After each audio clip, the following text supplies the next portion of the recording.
developments for you. We're just learning about this. The situation in Libya just come in moments ago that the Senate Intelligence Committee is going to hold hearings on what really happened in Benghazi after those attacks. Closed hearing announced for the 15th of November, with more hearings promised after that. There's a little election that's going to happen before that takes place. Lou Dobbs is with us, host of Lou Dobbs Tonight. Ultimately, the American people will decide whether they think this is a big deal or not. Yeah, and they will be doing so, obviously, without the benefit of the conclusions and the evidence provided by the Senate Select Committee on Intelligence. The timing is an affront to the American people to hold the first hearing on the 15th of November. The American people have been sufficiently insulted, in my opinion, that now, more than 6 weeks after the attacks in Benghazi, we still have the contradictory statements of the White House, the entire national security apparatus, the Secretary of State, the United Nations ambassador, and frankly, I believe Charles Krauthammer has it exactly right. We have both said, and I concur with him, that we in the national media should be embarrassed by what our colleagues have failed to do, and that is to investigate. 4 Americans are dead, and we have yet to see the New York Times and the Washington Post step up and do any kind of serious reporting on this. And in fact, they leave out the stories. 60 Minutes, we now learn, if I may I share with you this report, CBS News publishing a quote in the interview between Steve Kroft and President Obama on the 12th of September, in which the president said this to Kroft: "You're right, that this is not a situation that was exactly the same as what happened in Egypt. And my suspicion is that there are folks involved in this who were looking to target Americans from the start."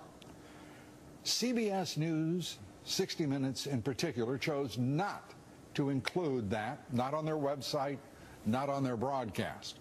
And there's a reason, in my judgment, that you see the president appear on 60 Minutes 10 times.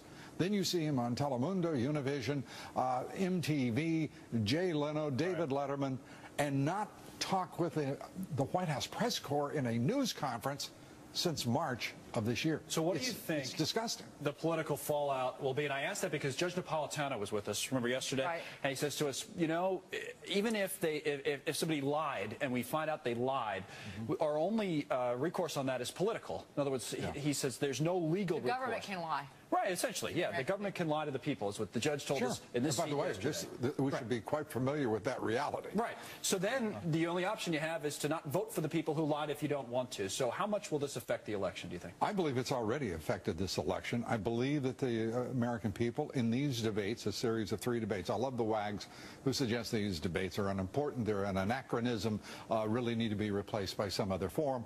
I believe that the American people have the opportunity to go by the national liberal media and actually see these candidates for who they really are, to also see something beyond the attack advertising. President Obama spent $500 million basically attacking, trying to destroy, I mean destroy, Governor Romney. He stood up in one debate, and when he stood up, America liked what they saw. I think America's already made judgments about who is lying, about who they can trust, about who is being straight, and who deserves a lot of, well, I'll put it this way, condemnation for their conduct. It's not about justice, it's not about agenda, it's not about mobilizing people, it's about dialing for corporate dollars. These 2 parties have sold the U.S. government and the American people to the highest bidders.